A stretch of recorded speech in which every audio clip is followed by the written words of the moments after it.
In August of 2001, I wrote 2 articles. The first was called How to Keep Your Exercise Goals, and the second was Finding the Right Resolve for Exercise.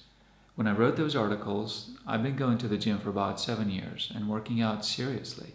The insights that I'd laid down in those articles were good, but as good as they were, I had yet to discover another great insight, which was to affect me years down the road. And that's what I want to talk to you about today. It's about the principle of weightlifting known as training to failure. Failure training, or exhaustion training, as it's also called.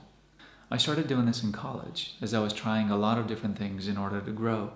It yielded results, no question about that. Pushing yourself to the limit helps you discover new limits, new capabilities beyond what you thought was possible. In part, that practice was responsible for my impressive gains in muscle mass and strength.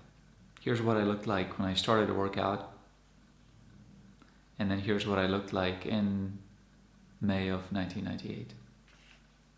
Big difference, right? That was an increase in weight from 135 pounds to 195 pounds, and strength gains that went through the roof. So, failure training is a good thing, right? Not so fast.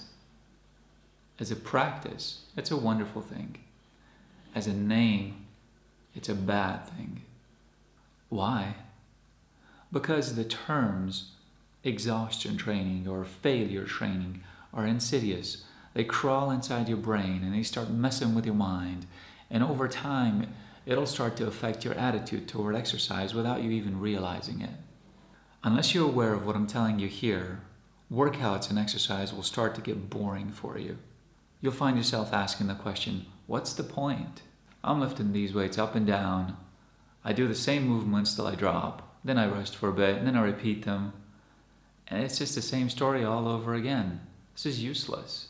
Well, I'm here to tell you that's not you talking. You're doing your part. You're going to the gym, you're eating right, you're resting, you're staying informed, you're staying on top of your workouts, but you're getting discouraged. What's going on is that you've got faulty programming in your mind. You've gotten so used to the terms exhaustion training or failure training that all exercise, all training has now become a failure for you. That's how your mind now thinks of exercise, and you're in a terrible spot. Whoever called it training to failure or training to exhaustion made a terrible mistake, but we can fix it with a bit of effort.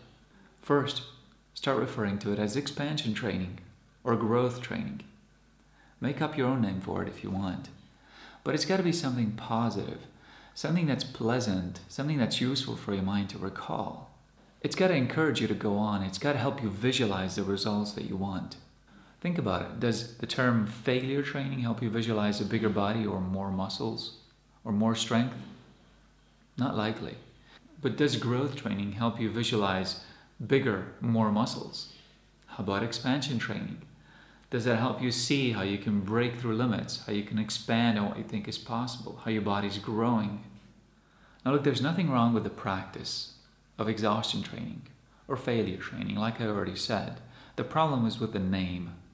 We just have to change the way we refer to it, and once we do that, a lot less people are going to get discouraged long term.